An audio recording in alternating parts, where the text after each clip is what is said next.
Dalawang beses nang natalo ng Spurs ang OKC Thunder sa season na ito mga idol. At ngayon lumalabas na malaking kahinaan ng OKC itong Spurs. Pero bakit nga ba nakadalawa na ang Spurs sa OKC Thunder mga idol? Ito'y marahil magaling silang dumepensa, yung kanilang paglimita sa free throw sa OKC Thunder ay naging maganda. Kung tutuusin, hindi po madali ang defense without fouling. Napakahigpit ng depensa ng Spurs, pero ang free throw na kanilang ibinigay ay 7 lamang.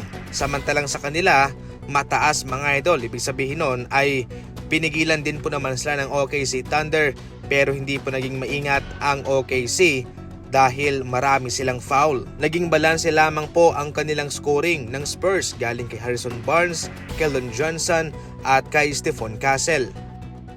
Dahil sa pagkatalong ito, ang OKC Thunder ay mayroon ng 26 wins and 4 losses sa season na ito.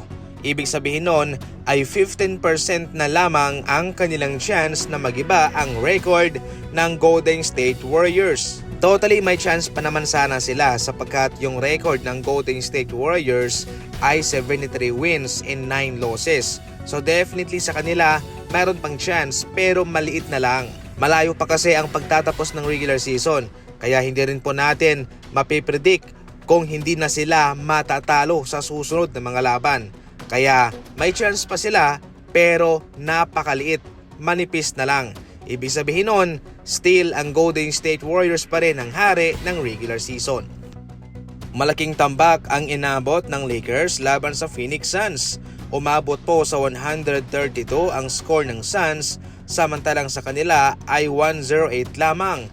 LeBron James mga idol ang nanguna para sa Lakers na mayroong 23 points at si Reeves 17 points. Kulang pa rin yun. Naging balanse ang scoring dito ng Phoenix Suns sa pangunguna ni Brooks na mayroong 25 points, Booker 21 at Williams 18 points. Malaki pa rin po ang buta sa kanilang opensa, sa kanilang scoring kung wala si Luka Doncic. Mas malawak kasi ang spacing na naibibigay ni Luka Doncic sa kanyang mga kasama sapagkat siya ay nakaka-attract ng maraming defender.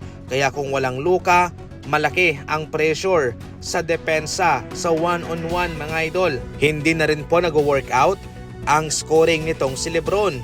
Siya ay kumakamada ng malaking numero pero nahihirapan siyang buhatin ng Los Angeles Lakers na wala siyang kasamang legit na superstar player. Kaya sa ngayon kung walang Luka Doncic ay malaki po ang pag-i-struggle ng Lakers. Okay lang kung walang LeBron James sapagkat sa mga unang mga buwan ay nananalo sila.